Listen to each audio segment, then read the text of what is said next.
E pela segunda vez, isso é uma boa notícia, que pregador ruim você só chama uma vez, né? Então eu estou muito feliz aqui porque me chamaram a segunda vez. Mas eu tenho certeza que Deus preparou algo sobrenatural para a gente viver aqui. Eu preciso de algum apoio aqui, me ajude aqui, por favor. E você veio no lugar certo, no tempo certo, porque Deus quer fazer as coisas grandiosas na sua vida e na sua história também. Muito obrigado a todos que estão nos recebendo com tanto carinho, com tanta honra nesse lugar. E dessa vez eu tive que vir com a minha esposa. A primeira vez ela falou: eu te libero, mas a segunda também. A segunda você só vai se eu for junto. Então obrigamos o pastor Misael a trazer Camila, estar ali, vai estar ministrando a adoração daqui a pouco. E trazemos um abraço muito apertado da nossa igreja, da Casa do Pai em Ilhéus. Se você estiver pela Bahia, passar por Ilhéus, você já tem uma igreja para chamar de sua. Nós estamos felizes com tudo que Deus está fazendo. Tem um livro que eu quero falar com vocês. Eu queria que alguém pegasse para mim, por favor, o livro ali. Antes de começarmos aqui, eu preciso falar sobre esse livro. Porque isso não é um livro, isso é um manual de cura que tem transformado a história de muitas pessoas. E você precisa ler esse livro em algum momento da sua vida. Tem muitas pessoas dessa igreja que já adquiriram ele, que já tem. Você pode pedir emprestado, você pode xerocar, fotografar, mas você precisa ler esse livro. Nós temos algumas poucas unidades ali, deve ter 15, 20 no máximo. Se você puder adquiri-lo, adquira, porque esse livro vai ser uma fonte de cura para a sua casa, para a sua família. Quando Deus nos levou a escrever esse material, Deus disse que esse material ganharia asas e ele voaria aos 4 cantos da terra. E nós temos aproximadamente um ano que lançamos esse material, e nós estamos vendo vários países, várias nações, todas as partes do Brasil recebendo cura através desse material. O título do livro é Feridas que Paralisam. Quando Deus colocou esse conteúdo no meu coração, passei 4 anos escrevendo esse livro. E Deus colocou exatamente a partir de uma angústia. Por quê? Eu me perguntava constantemente: por que tem muitas pessoas que têm tudo para ser felizes e são tristes? Por que tem tantas pessoas que casam e tudo que elas querem é ter um casamento feliz? E muitas vezes é uma pessoa maravilhosa casando com uma outra pessoa incrível. Mas por que esse casamento fracassa? E eu percebi que a razão pelo qual esse casamento fracassa é porque essas pessoas estão carregando feridas não curadas. E essas feridas são os principais agentes sabotadores da vida e do caminho dessas pessoas. Eu perguntava a Deus: Senhor, tem tantos jovens da igreja, pastores, missionários, pessoas com tanto talento no reino. E por que essas pessoas dão um passo para frente, 10 passos para trás? Por que essas pessoas não avançam? Elas não alcançam o seu máximo potencial. E o Senhor foi soprando no meu coração de que essas pessoas não avançam porque elas carregam feridas. E essas feridas são instrumentos que o diabo usa para anestesiar essas pessoas. E essas pessoas, elas não conseguem viver o propósito e a vontade de Deus porque elas estão cheias de feridas emocionais. Então eu passei 4 anos debruçado nesse material, debaixo de muito temor e tremor. E muitas vezes eu estava nas madrugadas escrevendo e chorando, e Deus falando: esta página que você está escrevendo, esse tópico que você está escrevendo, este capítulo que você está escrevendo, vai mudar muitas histórias. E era impressionante que enquanto eu escrevia, eu via muitas pessoas sendo alcançadas por esse material. E nós temos visto isso acontecendo. Recentemente alguém me manda mensagem dizendo: pastor, eu cheguei na casa de uma amiga, encontrei esse livro lá na estante, achei interessante pela capa, pelo título, fiquei folheando e eu não parei de lê-lo. E esse livro falava de toda a minha história. Esse livro foi uma fonte de cura e libertação para minhas emoções naquele momento. Eu pedi ao meu amigo emprestado, e eu estou te mandando testemunho de que a minha vida foi curada através desse material. Um outro disse: pastor, eu passei a vida inteira longe, distante do meu pai, e depois de 30 anos tocado por esse material, eu decidi fazer o caminho de volta e viajar da Bahia até São Paulo para encontrar o meu pai pela primeira vez, para dar o primeiro abraço de um filho em um pai, perdoá-lo, receber também perdão por tanta mágoa que eu alimentei durante a minha vida. E ele disse: muito obrigado, porque foi aquele material que me curou. Então eu estou falando desse material, irmãos, não é para vender livro não, graças a Deus a gente não precisa desses recursos, mas eu estou falando para vocês, porque você precisa ter acesso a esse material, ou presentear alguém que você acredita que precisa, tá bom? Eu quero dar esse daqui de presente para uma pessoa que perdeu uma pessoa muito especial, que perdeu um filho, e a perda desse filho trouxe uma tristeza tão grande no seu coração, e você sente que essa tristeza está te algemando, está te sequestrando, está te bloqueando, está te paralisando de alguma maneira. Tem alguém aqui? Pastor, eu perdi você, queria te entregar esse livro como presente. Vem cá. Eu tenho certeza que esse material vai ser uma fonte de cura para a sua vida. Deixa eu te dar um abraço. Que o Senhor te cure, que o Senhor te liberte de todo sentimento de tristeza que te aprisionou, porque a vida continua e Deus quer fazer muita coisa através da sua vida, da sua história, porque quem é curado, cura. E Deus vai usar a sua vida como uma fonte de cura para muitas pessoas.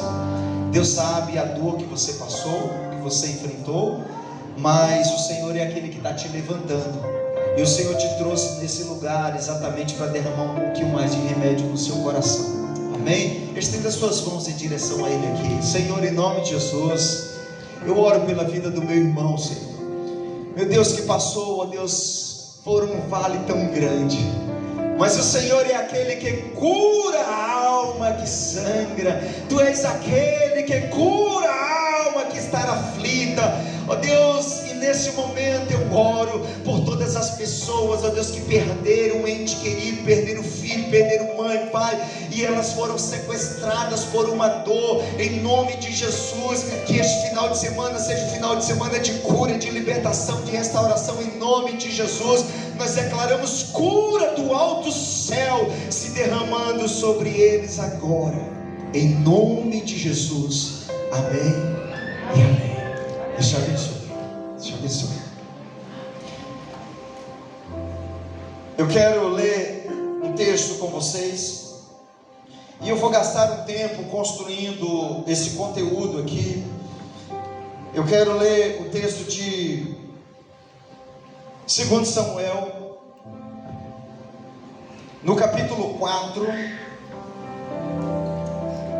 Eu vou contar algumas histórias de homens na Bíblia que enfrentaram feridas, dores, que foram marcados por esses traumas, e o quanto que esses traumas o paralisaram, e como foi o processo de cura de alguns deles. E você vai se encontrar na história deles. Eu queria chamar você para um ambiente de muita atenção, e eu quero gastar um tempo construindo, ensinando. Então eu quero trazer você agora para uma escola. Então eu peguei alguns fragmentos desse livro e eu vou estar trabalhando com vocês na noite de hoje. E depois dessa fase de ensino, de instrução, de aprendizado, a gente para no final para fazer uma grande oração, uma grande intercessão, um clamor com louvor aqui, tá bom? Então eu quero chamar a sua atenção para esse ambiente de ensino. Então eu vou te ensinar muitos fundamentos agora. Por que você precisa entender essas coisas? Porque a gente não desfruta do que a gente não entende. Então você vai aprender. Por quê? Porque você vai ser o seu principal agente de cura. Segundo, porque você vai ajudar outras pessoas a se levantarem. Na noite de amanhã eu quero fazer uma oração de envio aqui junto com todos os pastores e intercessores, porque a gente quer levantar libertadores em Lisboa. A gente quer deixar fazer com que você saia daqui com uma unção de cura, porque quem é curado? Quem é curado? Então a gente quer que você seja um agente de cura por onde você passar. Eu não tenho a pretensão de resolver todos os problemas de todas as pessoas, mas se eu puder derramar um pouquinho de cura no coração de algumas pessoas da minha geração, eu já terei feito muito. E eu creio que Deus vai te levantar para isso também. Eu creio que por onde você passar, pessoas vão ser curadas, transformadas. Eu creio que você vai abraçar pessoas e elas vão ser transformadas enquanto estiverem abraçando vocês.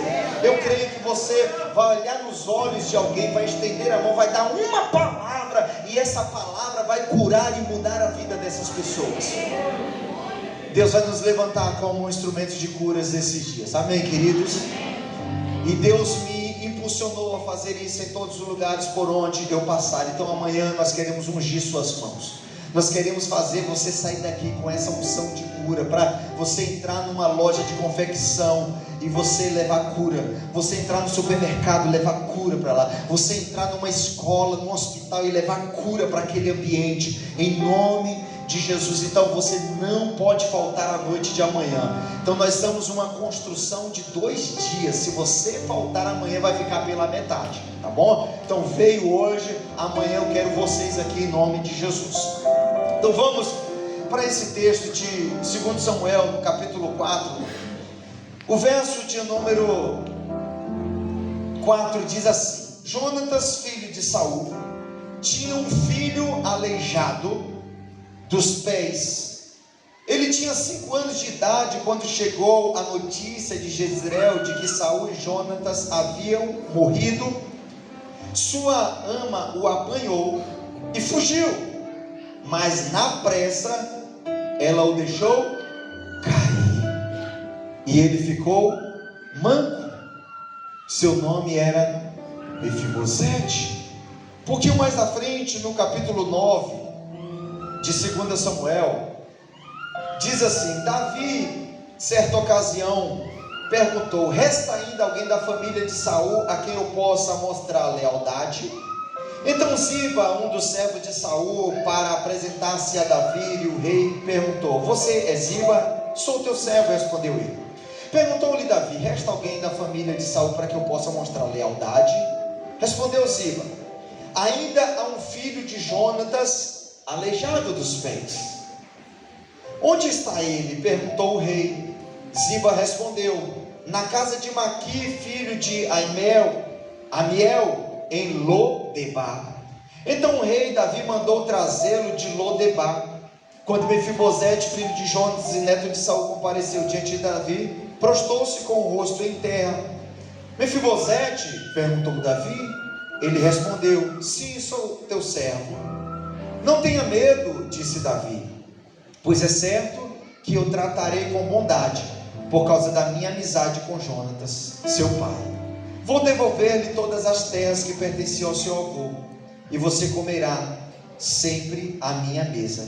Mefibosete prostou-se e disse: quem é o teu servo, para que te preocupes com um cão morto como eu?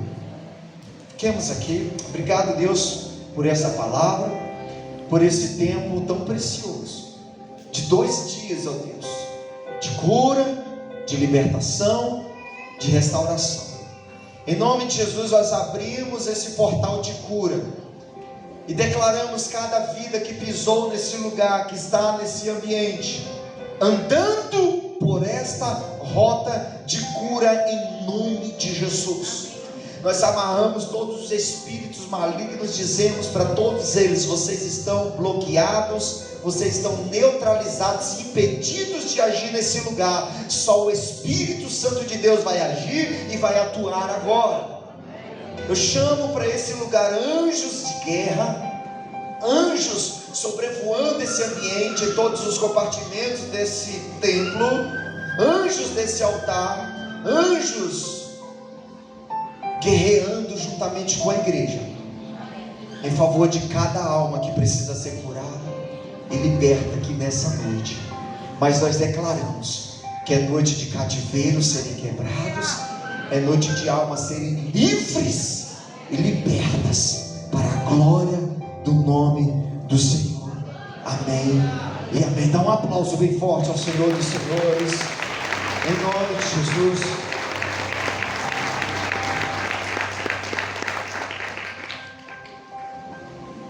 Você pegou um bloquinho aí, se você quiser anotar, anote. Vamos que vamos. Nós estamos diante da história de um homem que foi marcado por traumas e por dores desde muito cedo. A Bíblia revela o seu nome é Mefibosete. Esse homem foi alvejado por esses ataques do inferno desde a sua mais tenra infância. Ele era apenas uma criança, um menino, quando chega alguém com a notícia de que o seu avô Saul, que era rei de Israel, juntamente com o seu pai Jonatas e seus outros tios que estavam na guerra, tinha acabado de morrer. E alguém chega com essa notícia, a cuidadora de Mefibosete está agora correndo desesperada, porque ela sabia que todo rei, quando vencia uma nação, ele fazia de tudo para matar os descendentes reais, para que esses descendentes não se levantassem contra ele. E então essa cuidadora, essa babá, essa ama, correndo com Mefibosete no colo, ela tropeça em Mefibosete. Quando ele cai, a Bíblia diz que ele fica aleijado das pernas, manco, com apenas 5 anos de idade. Aquele menino, em um só dia, tem uma das maiores perdas da sua vida e da sua história, que foi a perda do seu pai, que foi a perda das suas referências paternas. Com 5 anos de idade, agora ele é obrigado a receber uma notícia de que agora ele estaria sozinho na vida. E como aquilo mexeu com as emoções de Mefibosete, porque num só dia ele perde o pai, perde o avô, os tios, as referências masculinas, ele perde a saúde, e aquilo leva Mefibosete para uma segunda perda, ou para uma terceira perda, que foi a perda da identidade. Por isso que a Bíblia diz que Mefibosete foi morar numa cidade chamada Lodebar. Lodebar significa terra seca, sem pastagens. Ele foi morar numa região de sequidão, porque tudo que Mefibosete queria era se esconder das dores e dos traumas da sua história. E quando eu olho para a vida de Mefibosete, eu penso na quantidade absurda de pessoas que tiveram que enfrentar essas guerras, irmãos, desde muito cedo. Quantos que estão aqui nesse lugar, que com 5 anos de idade, 6 anos de idade, teve que ver o pai arrumar uma mala, depois de uma discussão dentro de casa, ir embora e nunca mais voltar? Quantos que estão aqui, que desde muito cedo tiveram que enfrentar abusos, tiveram que enfrentar rejeição? São ataques do inferno que se manifestam numa idade extremamente,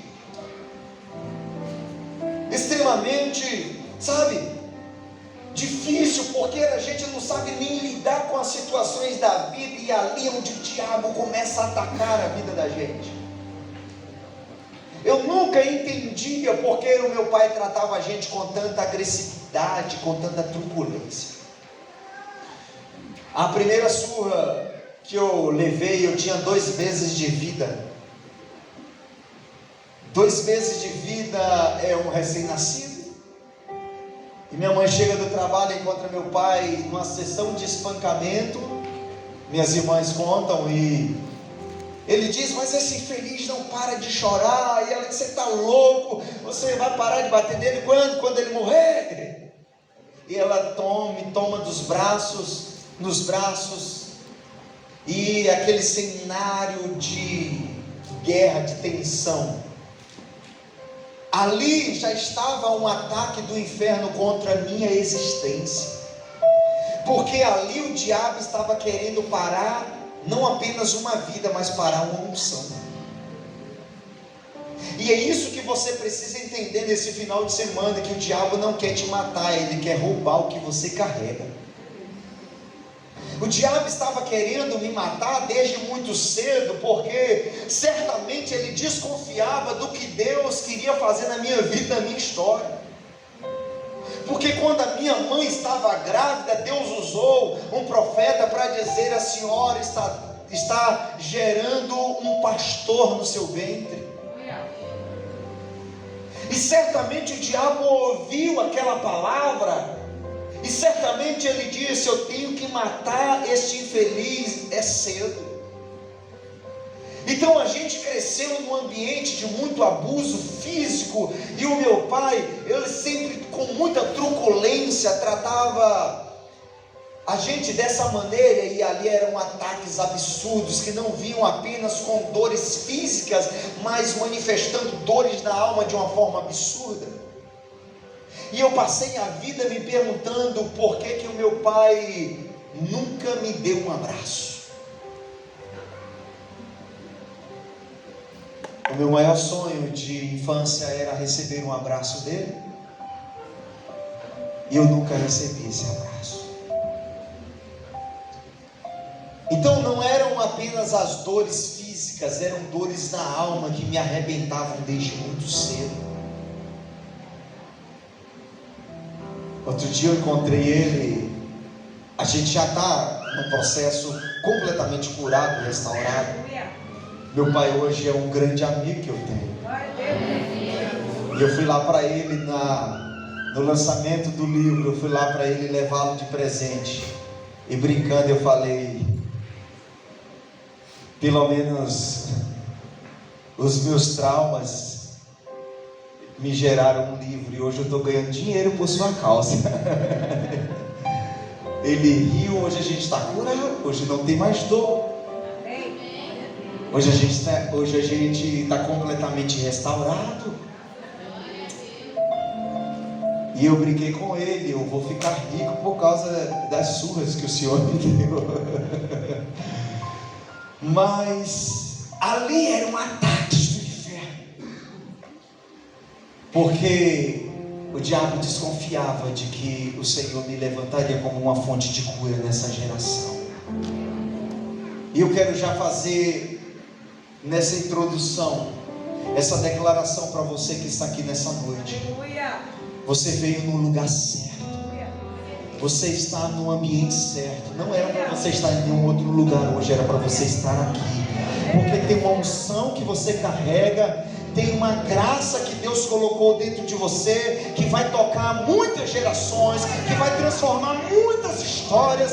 Porque se um dia o diabo tentou parar você, Deus está transformando essa dor em remédio. Se um dia o diabo tentou matar você, Deus está usando a sua vida nesses dias para levantar e curar muitas histórias. E eu quero declarar que por onde você passar, você vai ser uma fonte de cura.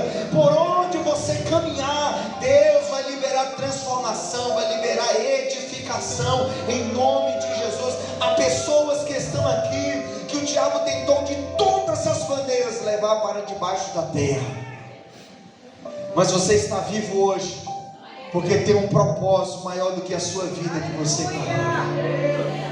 Amém. Feche seus olhos, levante uma de suas mãos e diga assim: eu creio. Então diga mais forte: eu creio que eu carrego uma unção, e muitas vidas serão tocadas, serão curadas, serão transformadas através dessa unção. O diabo não me parou, o inferno não me parou, porque aquilo que é gerado no céu, a terra não pode parar. Aquilo que é criado por Deus, a terra não pode matar. Eu vou viver. Diga mais forte: eu vou viver tudo que Deus sonhou para mim, tudo que Deus preparou para minha história. Portanto, todas as feridas da minha história, a partir de hoje, eu coloco aos pés da cruz, recebendo cura, libertação e uma nova vida daqui para frente, em nome de Jesus. Dá mais um aplauso bem forte ao Senhor dos Senhores, em nome de Jesus.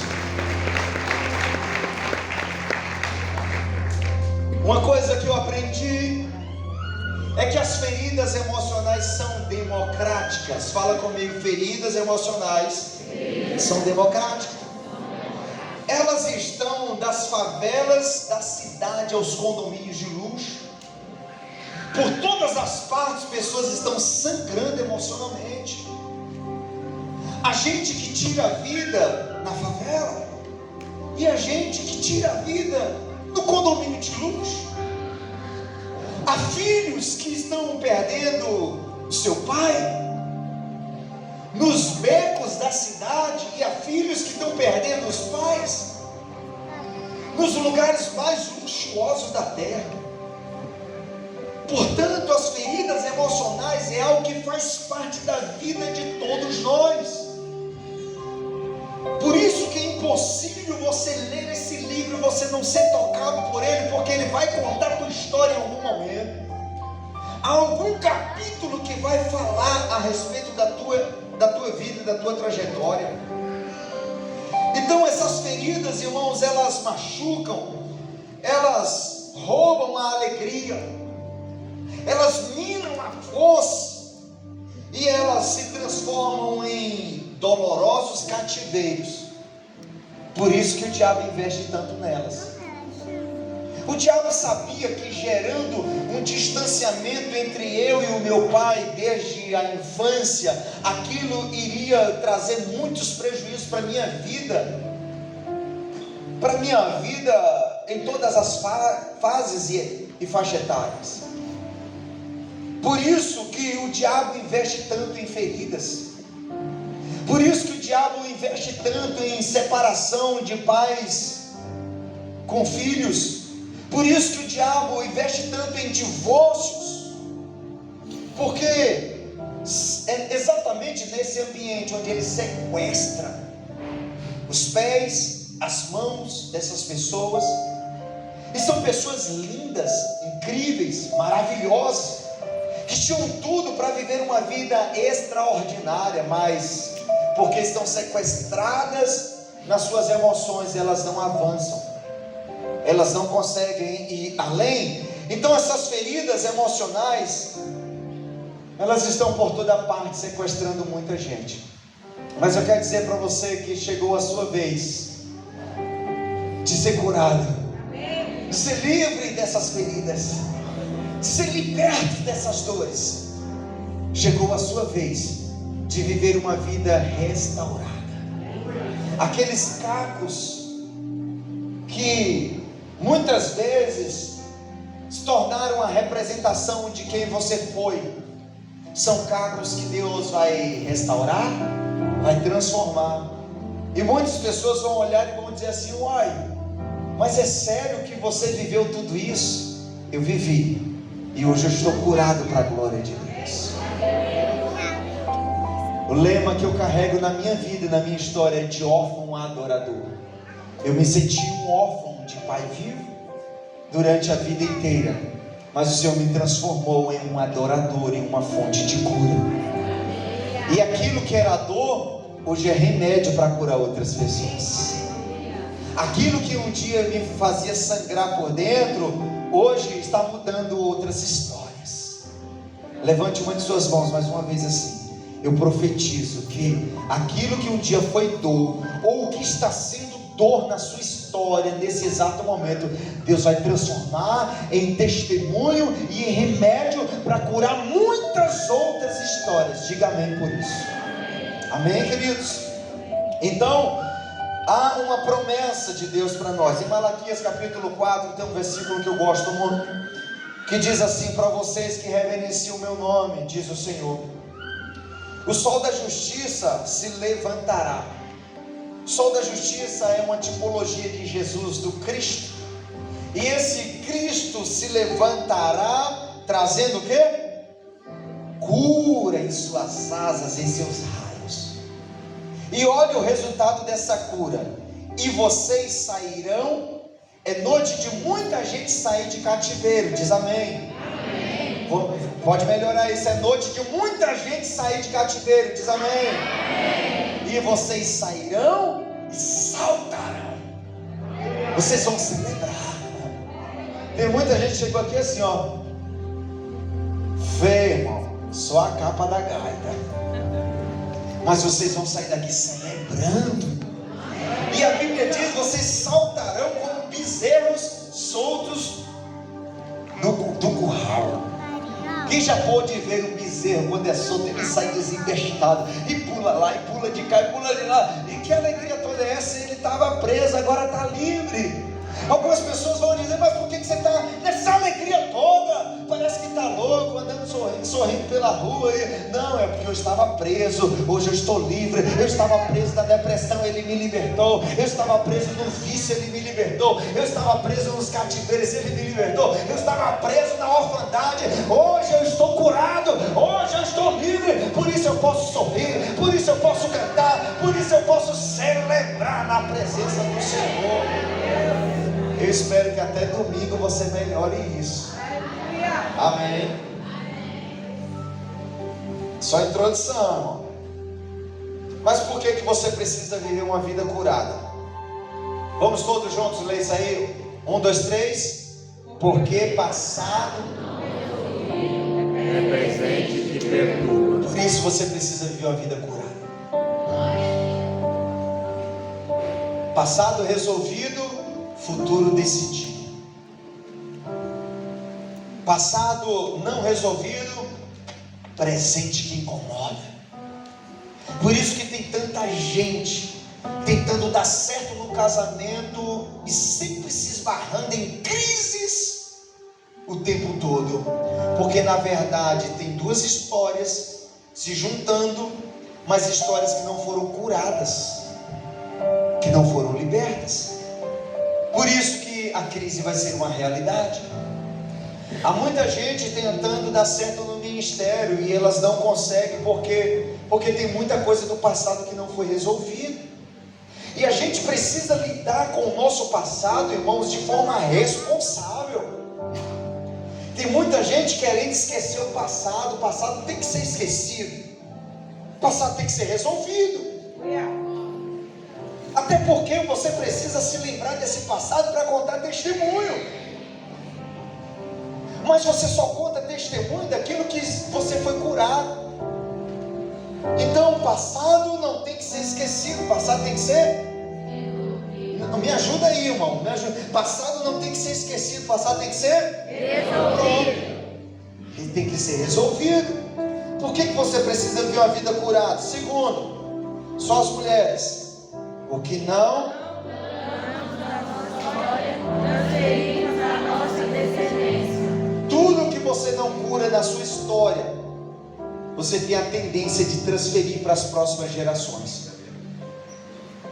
Por isso, se você não for curado dessas feridas que você carrega hoje, é bem provável que essas feridas serão replicadas na vida dos seus filhos.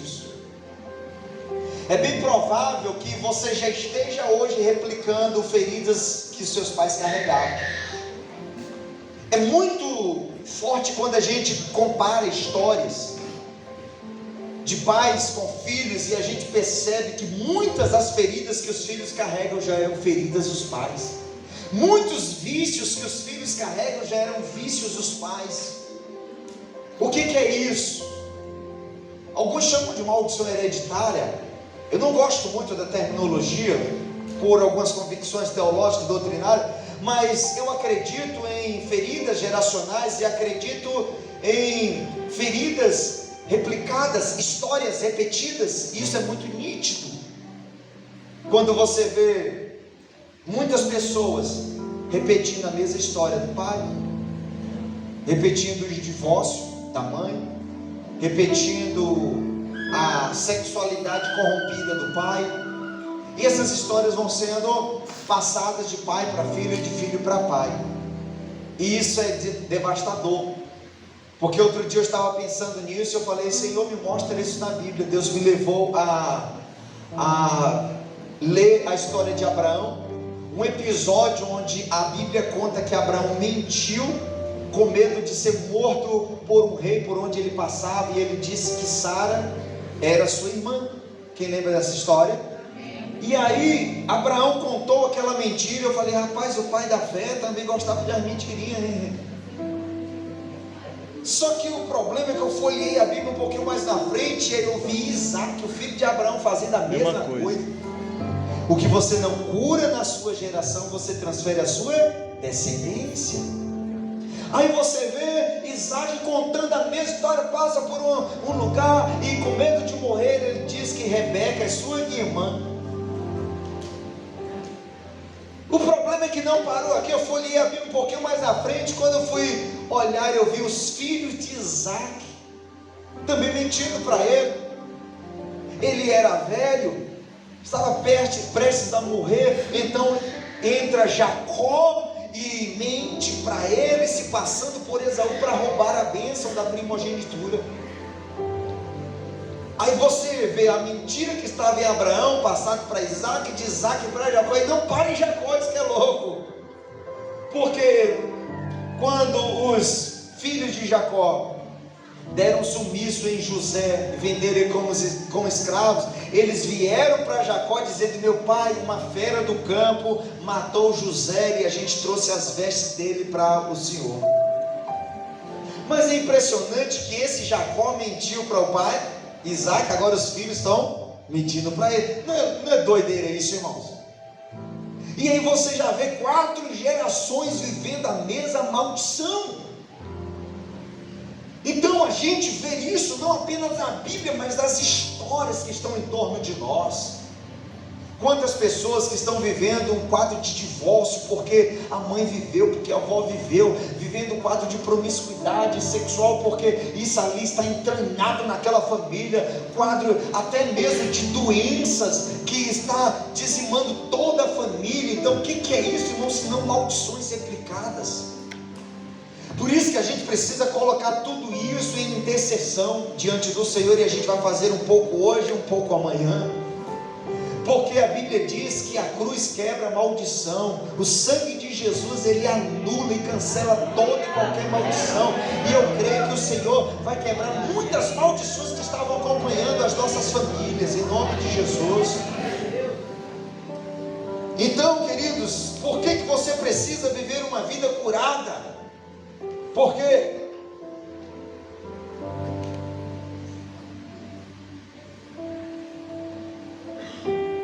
volta um pouquinho. Deixa eu passando aqui, que aí a gente. Aqui já foi. Aqui já foi.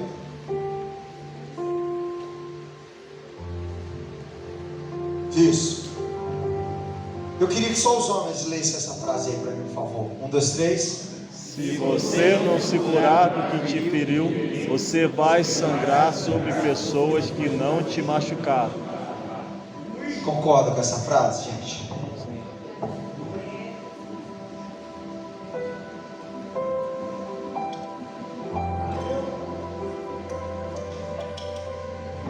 Concorda com ela? Sim ou não?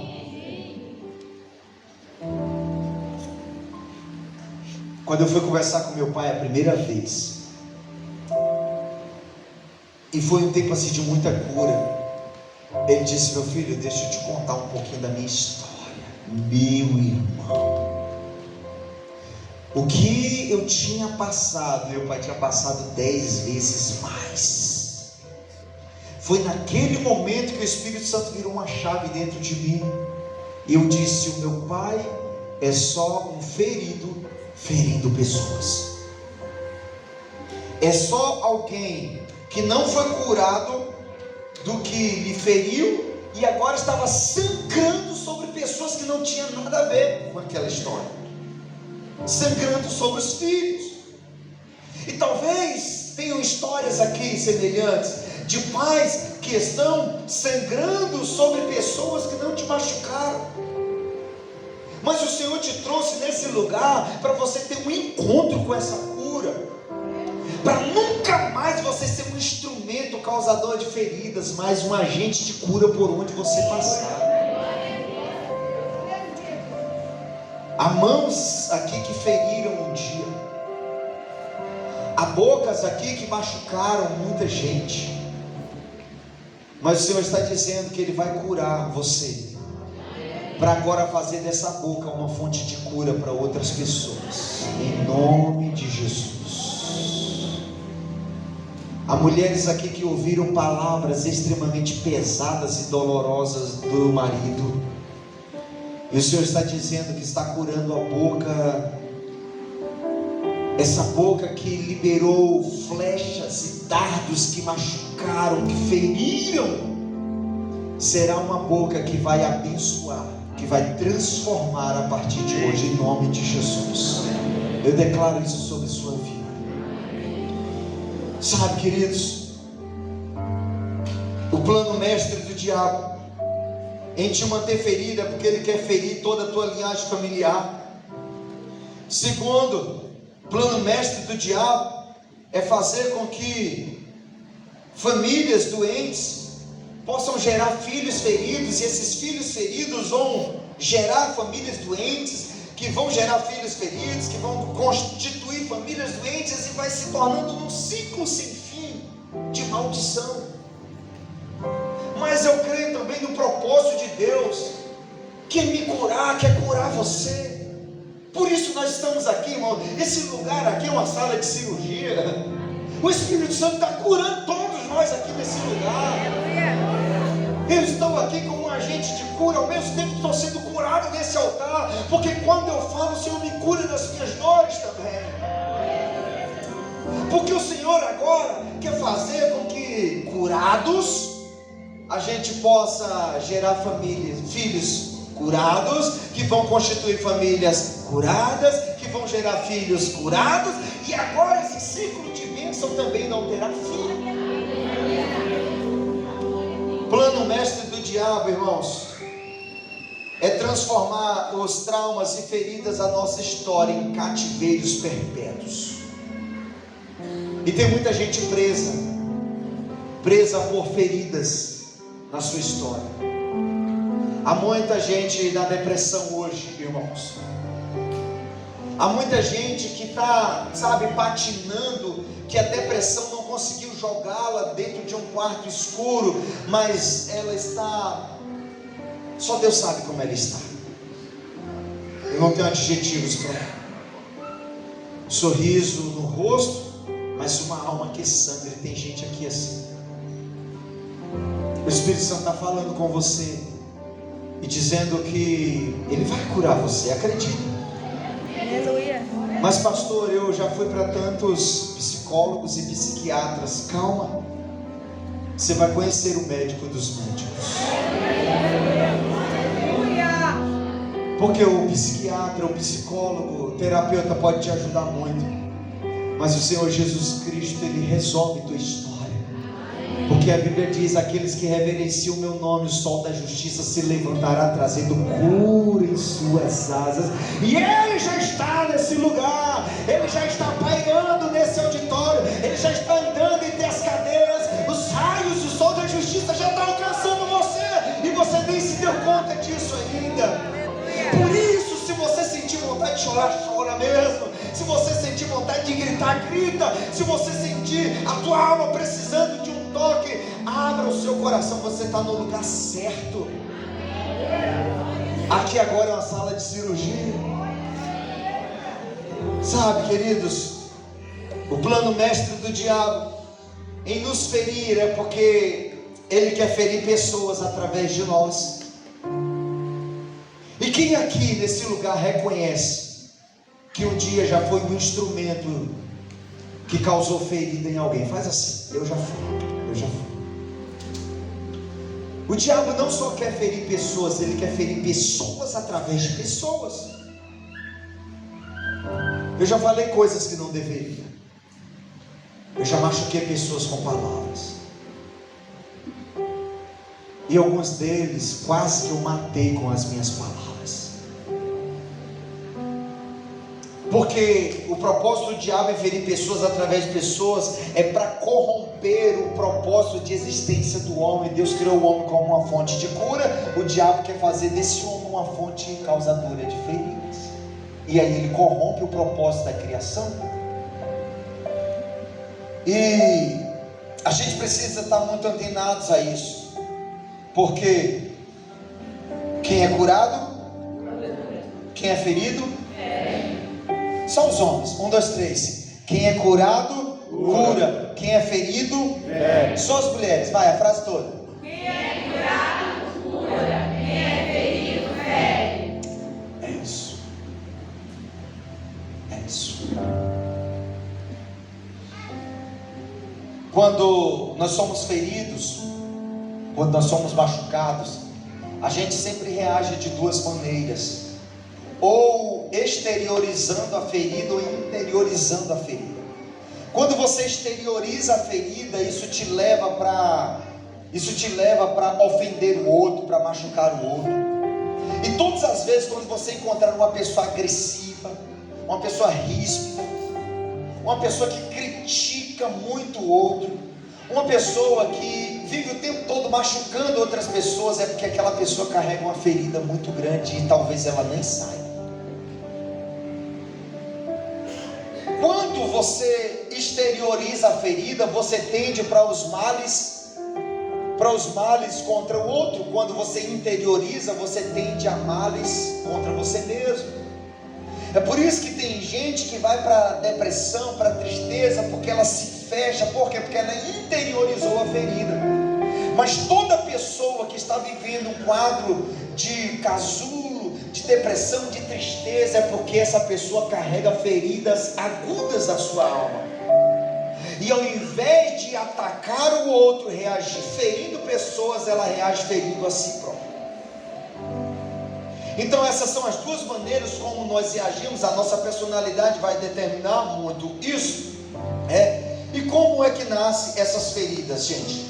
Primeiro, essas feridas nascem a partir de uma família fragmentada, uma família disfuncional. E muitos de nós nascemos numa família quebrada, numa família cheia de feridas.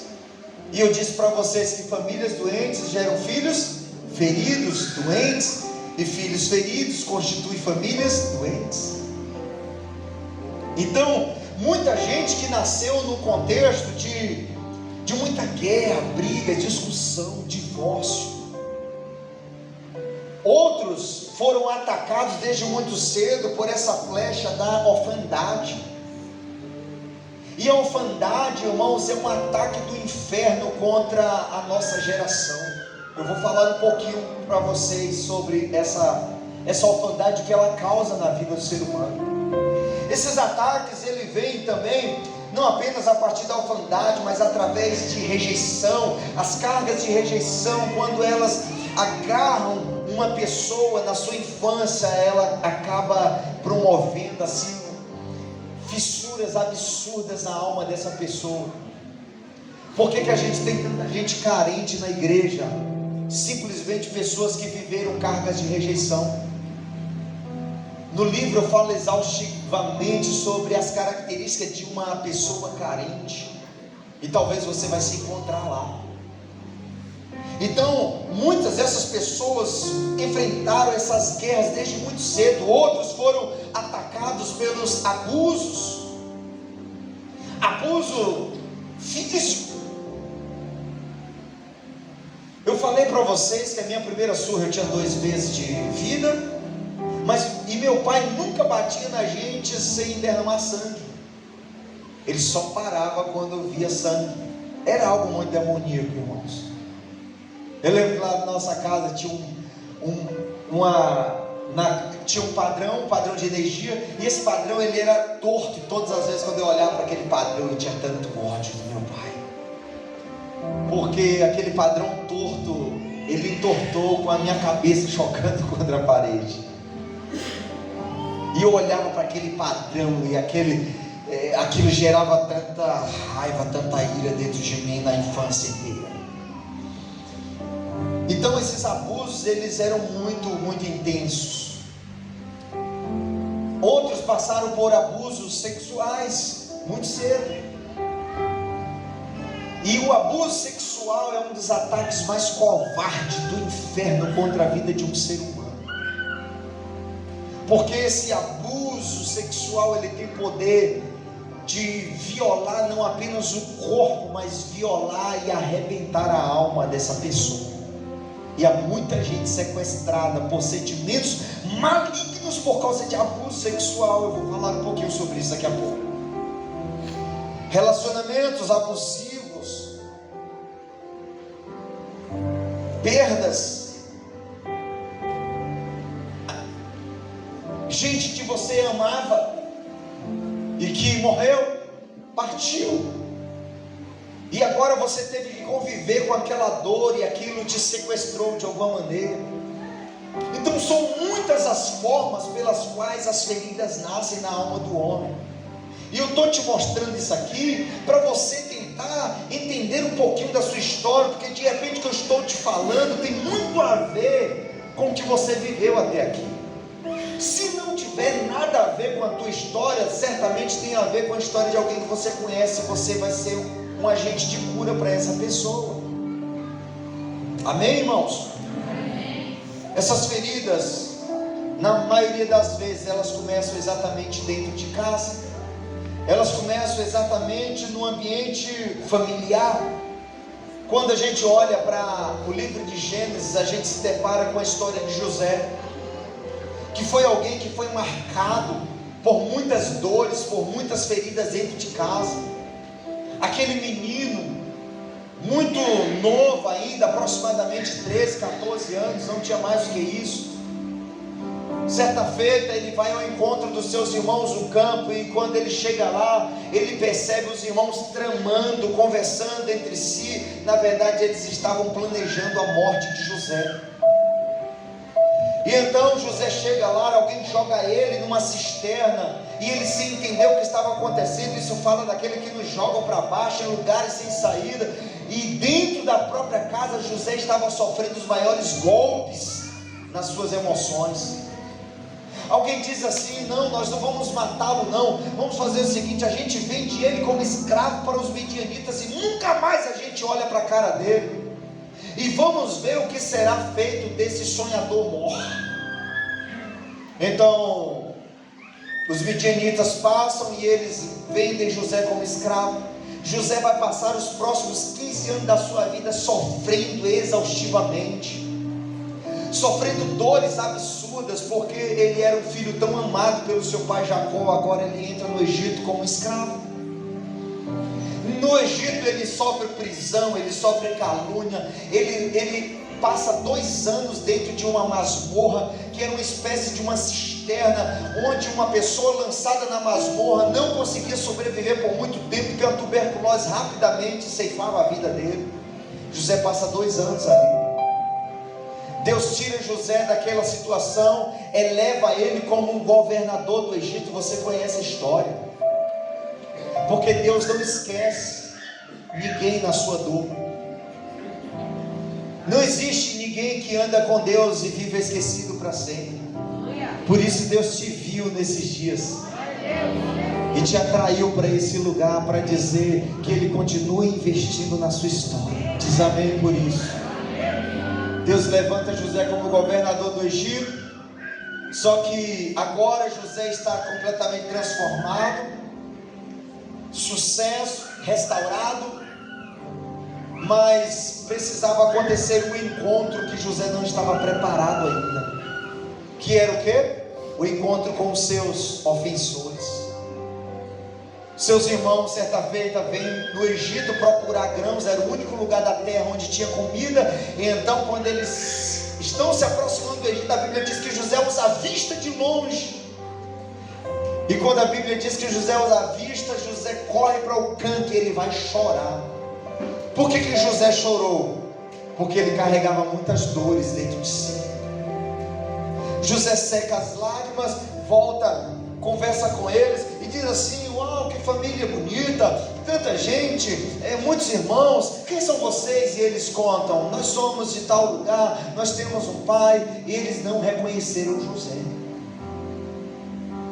E José disse: vocês são quantos irmãos? Nós éramos em 12. Não, por que tem 10 aqui? Não, um ficou com meu pai, cadê o outro? e eles dizem: não, esse outro, uma fera do campo, matou. Conta a mentira da morte do José para o próprio José.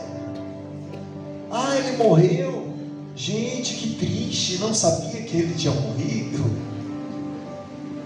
José chega e diz assim: eu só vou liberar vocês, um de vocês, se vocês forem lá na terra de vocês e trazerem Benjamim, esse mais novo, que vocês disseram que é seu irmão. Na verdade, José estava criando uma estratégia, porque estava morrendo de saudade do seu irmão mais novo, porque o seu irmão mais novo não fez parte da trama. Então alguém vai lá, pega Benjamim. Quando José avista Benjamim voltando, chegando no Egito, a Bíblia diz que José corre, abraça, beija o seu pescoço e ele chora copiosamente. A Bíblia diz que o choro de José foi tão alto que todo o Egito ouviu. Ali era um choro da cura. Deus estava promovendo o encontro que José precisava para viver uma vida curada de verdade. José abraça Benjamim. Ele dá a ordem para agora trazer o seu velho pai Jacó para o Egito. E os seus irmãos estão desesperados, dizendo: e agora? Nós vamos ser mortos, nós vamos ser presos. José diz: não, calma, não tenham medo, eu não vou fazer mal a vocês. Pelo contrário, eu vou favorecer vocês, eu vou presentear vocês. Você está pronto para Deus colocar aquelas pessoas que mais te machucaram diante de você? Seja sincero, sim ou não? Não sei. Não sei a resposta também. Você está pronto para Deus colocar os seus maiores algozes diante de você? E Deus vai esperar não apenas um perdão, mas às vezes até um presente, um favorecimento. Aquela pessoa que mais te machucou, batendo na porta do seu escritório e dizendo: arranja um emprego para mim, e você parar, olhar e falar: eu podia dizer um não para ele, e Deus dizer assim: diz sim. É nesse momento onde a graça superabundante se manifesta. É nesse momento onde o perdão se torna mais forte do que a ferida. José foi alguém muito ferido dentro de casa, mas foi alguém que deu a volta por cima, foi alguém que deu resposta positiva aos estímulos negativos da sua história. Porque o que eu aprendo com a história de José, que não importa o que aconteceu conosco, o que importa é o que eu vou fazer com aquilo que fizeram comigo. Aleluia. Fala assim comigo: não importa o que fizeram comigo, o que importa é o que eu vou fazer daqui para frente. Porque as ofensas, irmãos, elas são como facas. Elas podem lhe ser úteis ou lhe cortar. Vai depender da forma como você as segura, se pela lâmina ou pelo cabo. Então Deus quer usar suas dores para curar outras histórias, e não para te levar para dentro de um cativeiro emocional. Por isso que eu já digo para você ousadamente: Deus vai te arrancar ainda hoje desse cativeiro emocional. Deus vai te arrancar ainda hoje dessa tristeza. Deus vai te arrancar ainda hoje desse vício. Deus vai te arrancar ainda hoje dessas maldições. Porque elas não vão ser uma espada contra você, elas vão ser uma espada a favor de vocês. É a espada de Golias, que era para matar Davi. Agora o Davi pega a espada de Golias para matar o próprio Golias. Eram os ataques do inferno para me matar, e agora eu estou pegando esses ataques e transformando em livro para curar histórias. Não aplauso ao Senhor por isso, irmão, porque só Deus é quem faz isso. Só Deus é quem faz isso. Prega para o seu vizinho de cadeira e diga assim: as dores da sua história, não vão te matar, não vão te matar, mas serão remédio para curar muitas pessoas. Amém? Se acredita nisso, é só palavra lançada ao vento. A Bíblia conta a história de um outro garoto chamado Jefté. Esse menino, ele sofreu ataques desde muito cedo. A história dele está no livro de Juízes. Jefté foi golpeado por rejeição, porque ele era filho, fora do casamento, carregando a maldição da bastardia, e com as cargas de rejeição sobre a vida dele, os seus irmãos constantemente diziam para Jefté: você não tem parte na herança do nosso pai. Por quê? Porque você é um filho bastardo, porque você não é nosso irmão, você é filho de uma prostituta. Ele cresceu ouvindo isso. Pensa numa criança, irmãos, que tem um cérebro como uma esponja que absorve tudo o que ouve. Então essa criança agora cresce com essas cargas de rejeição sobre sua história, como se não bastasse essa bastardia, como uma carga espiritual sobre a sua vida. Eu vou citar rapidamente para vocês o que a maldição da bastardia é capaz de causar numa história. A vergonha de ter uma mãe que fazia vida, de ter uma mãe prostituta, então ele tinha que conviver com essa dor. Não bastasse isso, a indiferença do seu pai, que deveria lhe proteger, mas não fazia nada. Até chegar o momento que Jefté, a Bíblia diz que ele é expulso de casa, e a Bíblia diz que ele vai parar em um lugar cheio de homens criminosos, de homens pervertidos, de homens libertinos. E Jefté vai parar no meio de homens levianos. Juízes, no capítulo 11 diz. Tem algumas coisas que eu aprendo com a história de Jefté. Primeiro, pessoas feridas sempre tomam decisões erradas. Quando você vê aquela menina que as pessoas dizem assim: menina, tu parece que tem um dedo podre, só escolhe gente ruim para namorar. Já ouviu alguém falar isso? Rapaz, esse cara não é possível não, tão bonito, mas só escolhe tranqueira. Lá a gente chama de catraia, né? A gente, não sei como é que vocês chamam aqui em Minas. Tranqueira, tem aquele trem lá. Menino, tu tá com aquele trem, que mineiro, tudo trem serve pra tudo, né? Não é possível não, tu tem um dedo podre, tu só escolhe gente errada. O que é isso? Se não uma menina de alma ferida, machucada, com tanta carência emocional, que vai sempre estar tomando decisões erradas. Muitas vezes essa menina está se envolvendo com um homem casado, porque na verdade ela não está buscando um marido ou um namorado, ela está buscando um pai. Ela está à procura de um pai que lhe abandonou desde muito cedo. E então ela se envolve em relacionamentos errados. Irmãos, como isso é uma inclinação recorrente. Jefté está se envolvendo com homens levianos porque ele tinha uma alma ferida e machucada. Eu lembro que a gente cuidou há um tempo, a gente sempre teve uma igreja que alcançou muitos adolescentes, jovens, e muitos deles a gente trazia para dentro de casa, a gente tirava do morro, do tráfico, da criminalidade, trazia para dentro de casa, adotava e cuidava desses meninos. Eu lembro que um desses foi o João, né, Camila? A gente cuidou de João com tanto carinho. Se João estivesse vivo, meu irmão João estaria aqui hoje com a gente. Mas esse menino, a gente alcançou ele já envolvido com crime pesado, envolvido com drogas, com 13 anos de idade. Ele vendendo pastel, o traficante disse assim: você quer ganhar 10 vezes mais do que você ganha vendendo pastel? Ele: claro, tudo que eu quero. E o traficante disse: você só vai entregar esse material aqui em tal lugar. E ele se tornou um aviãozinho naquele momento. Ele rapidamente foi fazendo todo o caminho. Com 12 anos de idade, o dono do morro já colocava a arma na mão dele e dizia: ó, aqui está nas suas mãos, quem mexer com você pode fazer o que der na sua cabeça e deixa o resto que eu resolvo. Só que tudo que João procurava era um pai. Porque eu passei alguns anos discipulando João e a minha maior guerra era tentar curar as emoções de João, que tinha uma raiva, uma ira absurda contra o pai que ele abandonou desde muito cedo.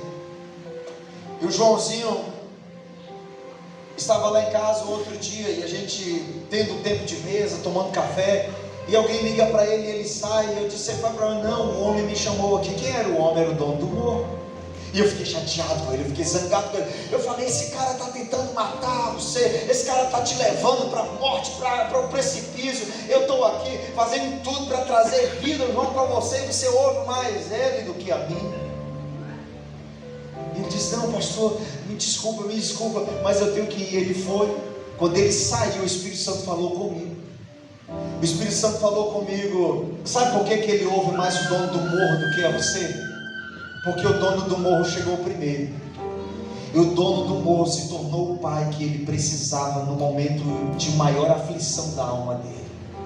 A igreja chegou tarde na vida dele, e aquilo, meus irmãos, me fez sangrar por dentro, porque eu percebi que a gente já tinha perdido muito tempo, e o Joãozinho já estava muito comprometido.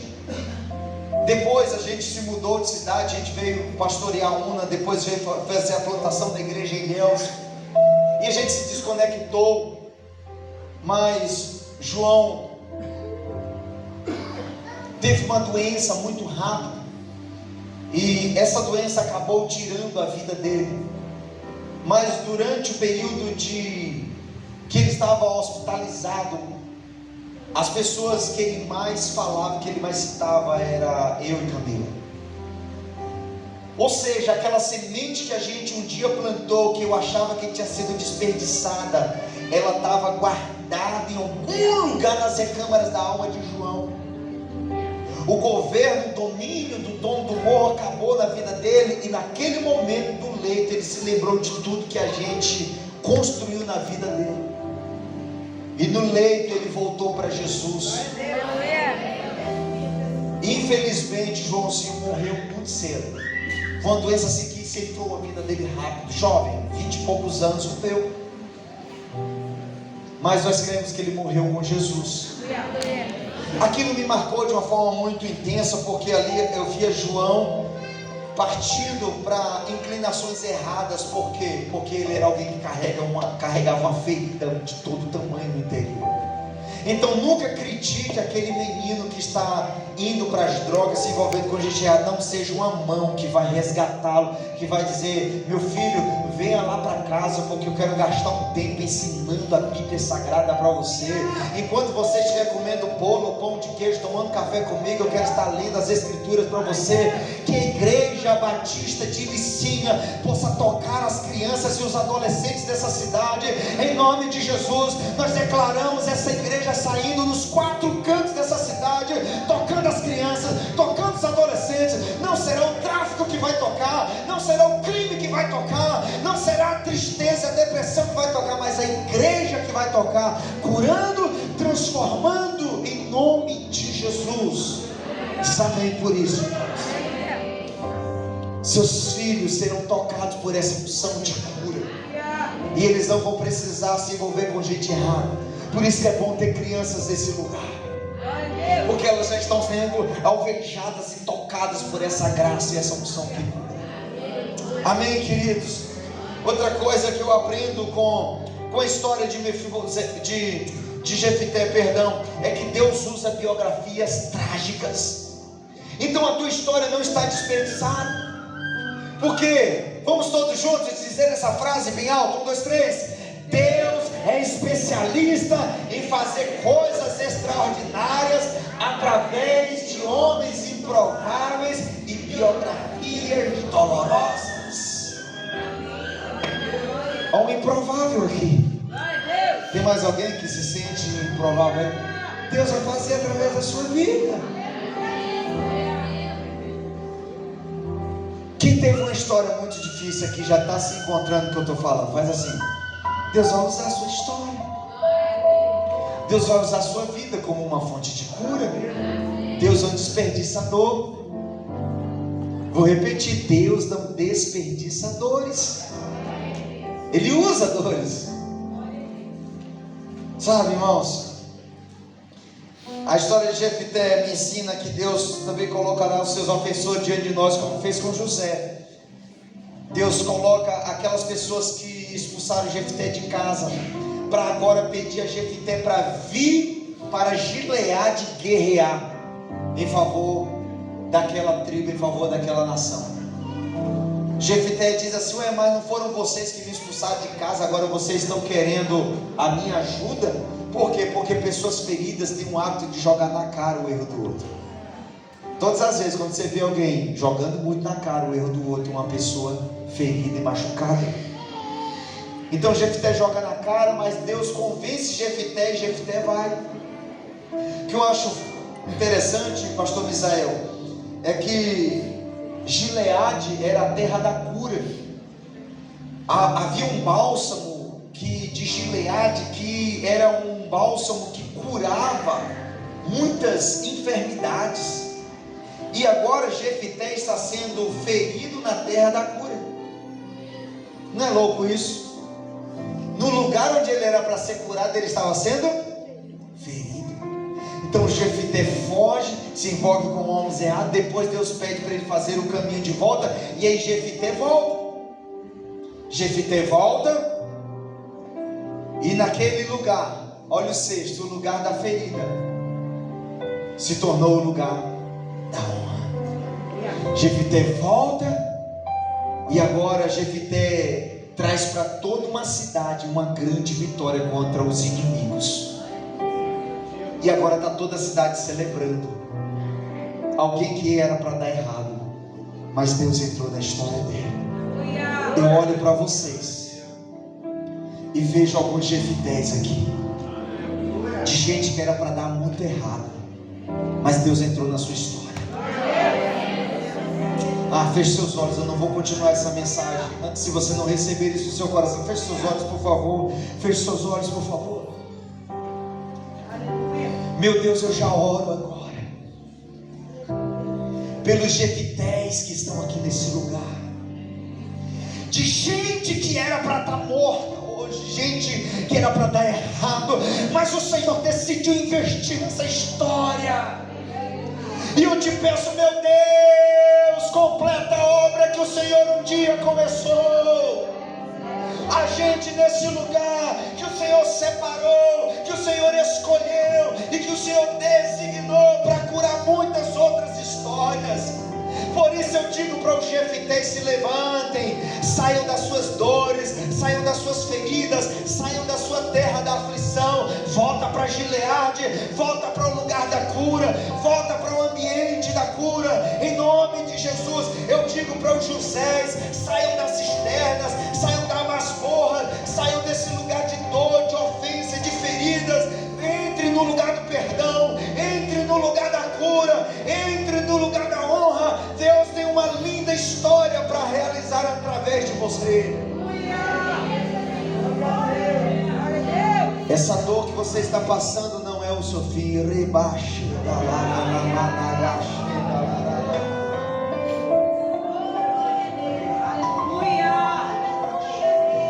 Essa dor que você está passando não é o seu fim. Deus está dizendo que Ele não só vai arrancar essa dor, como vai transformá-la em remédio para curar outras histórias. Você não vai parar. O diabo fez de tudo para sequestrar você. Vejo como correntes sendo quebradas, sendo arrebentadas enquanto eu prego essa palavra. O Senhor está liberando os seus pés, libertando o seu caminho, para agora você dar passos rumo ao seu propósito. Você vai ter uma família abençoada, você vai ter um casamento abençoado, você vai ter uma vida ministerial abençoada, porque Deus quer, porque Deus planejou, e nada e nem ninguém vai te impedir de viver o que Deus sonhou para a sua história. Amém? Diga: eu recebo isso em nome de Jesus. Sabe, irmãos, as feridas, eu disse para vocês que geralmente elas começam dentro de casa, e geralmente elas começam na infância. Nós temos uma ferida que é um câncer na nossa nação, que Há tanta gente que não gosta nem de falar sobre isso, mas eu quero só fazer algumas ponderações muito rápidas sobre essa questão da bastardia, que ela é tão dramática na nossa existência e tem alguns ensinos bíblicos que a gente precisa levar em consideração. A bastardia, irmãos, é uma maldição, e essa maldição ela traz muitas consequências para a nossa vida.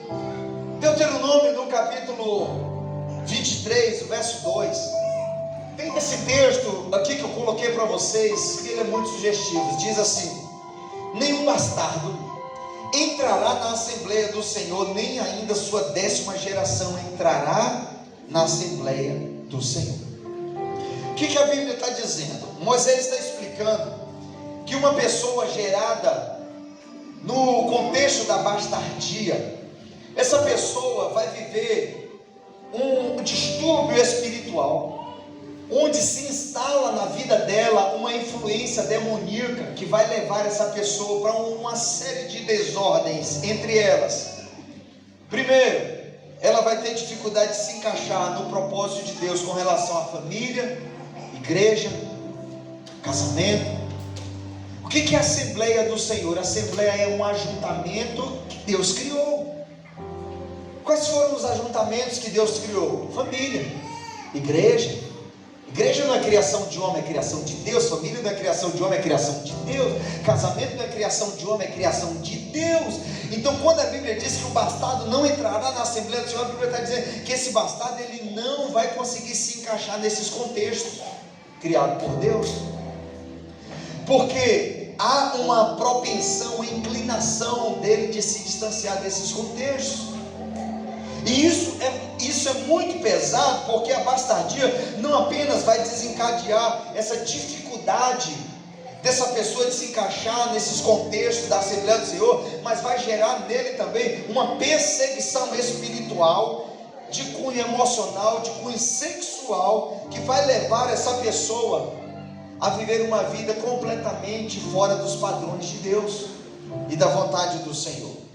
E muitas dessas pessoas vão viver uma influência maligna tão pesada que vai levar essa pessoa a uma vida de imoralidade sexual compulsiva e muitas vezes precoce. Por isso que há tantos bastardos patinando, tentando vencer pornografia e não conseguem. Por quê? Porque ele foi gerado no altar da imoralidade. Então a imoralidade sempre vai ser instintiva para ele, porque ele foi gerado no ambiente do pecado. Por isso que um filho gerado no contexto da bastardia vai viver uma série de complicações em torno das suas emoções, em torno da sua sexualidade e em torno da Assembleia do Senhor, igreja, casamento, família. Eu estava conversando sobre isso outro dia e uma pessoa disse: pastor, ora por minha família, porque a minha família está quebrada, está despedaçada, porque o meu filho, criado da igreja, guitarrista de mão cheia, agora meu filho está indo para as drogas, eu não sei o que fazer. Menos de 20 anos o menino. Eu não sei o que fazer, porque a minha filha também sempre dançou na igreja, sempre foi, tão aplicada no reino, mas minha filha não quer saber de igreja e agora está caminhando para a homossexualidade, está namorando com uma amiga, e eu não sei o que fazer, me ajuda. E eu estava tentando entender a raiz daquele problema, porque pessoas têm raiz, todo problema tem uma raiz. Se você não atacar a raiz do problema, você nunca resolve o problema da pessoa. E a gente foi conversando, eu fazendo algumas perguntas estratégicas. A verdade é que o problema de toda e qualquer pessoa está a pelo menos 5 perguntas inteligentes e estratégicas. É impressionante, irmão. 5 perguntas é suficiente para a gente identificar a causa de um problema que uma pessoa está vivendo. Então, eu fui fazendo essas perguntas para ela e a gente chegou aonde? Bastardia. A gente chegou num contexto onde ela se juntou com quem ela chamava de marido e decidiu ter filhos nesse contexto. E eu disse para ela: minha irmã, Eu quero te dizer uma coisa com muito carinho, com muito temor, mas a senhora e quem a senhora chama de marido são os principais responsáveis por esse caos que os seus filhos estão vivendo. E se a senhora não se arrepender, os filhos de vocês nunca mais vão se encaixar no propósito de Deus, com relação à família, igreja, etc. Por isso que um está nas drogas, outro está na homossexualidade, não quer saber de igreja. E ela fez essa oração se arrependendo, e ela disse para mim, quando chegou em casa, ela me mandou uma mensagem dizendo: pastor, muito obrigado, porque aquela orientação me libertou. Eu tive uma conversa muito sincera com os meus filhos, pedindo perdão a ele. Nós choramos, nós nos abraçamos, e nós estamos indo hoje para o cartório para a gente legalizar o nosso casamento, porque nunca mais a gente quer viver debaixo dessa maldição. Ali ela curou o câncer que estava matando a família dela, porque ela fez o caminho de volta e resolveu a pendência. Nós temos, irmãos, uma pendência na nossa nação, desde quando essa nação começou a existir, que a bastardia está aí, que filhos estão sendo gerados fora da aliança do casamento. E tem muita gente dizendo: não, pastor, mas eu vivo com essa mulher há 10 anos, eu sou casado com ela. Para Jesus, nem toda pessoa que mora junto está casada, irmãos. Porque uma vez ele estava na beira de um poço, em João capítulo 5, e ele conversa com uma mulher que vocês conhecem, uma mulher samaritana, e Jesus vira para ela e diz: tiveste 5 maridos, e o que tu está aí morando junto não é teu marido. Ué, mas se eu estou morando junto é meu marido? Não, não é teu marido não. Para Jesus, o fato de estar morando junto não quer dizer que você está casado. Você acha que está, mas não está. Para você estar casado biblicamente, você precisa de 4 bênçãos. Primeiro, você precisa da bênção dos pais. Segundo, você precisa da bênção sacerdotal. Terceiro, você precisa da bênção do Estado, que confere para você um papel, uma certidão que diz casado. Quarto, a bênção sexual, é a consumação do casamento. Então, para um casamento ser legítimo, ele precisa dessas 4 bênçãos.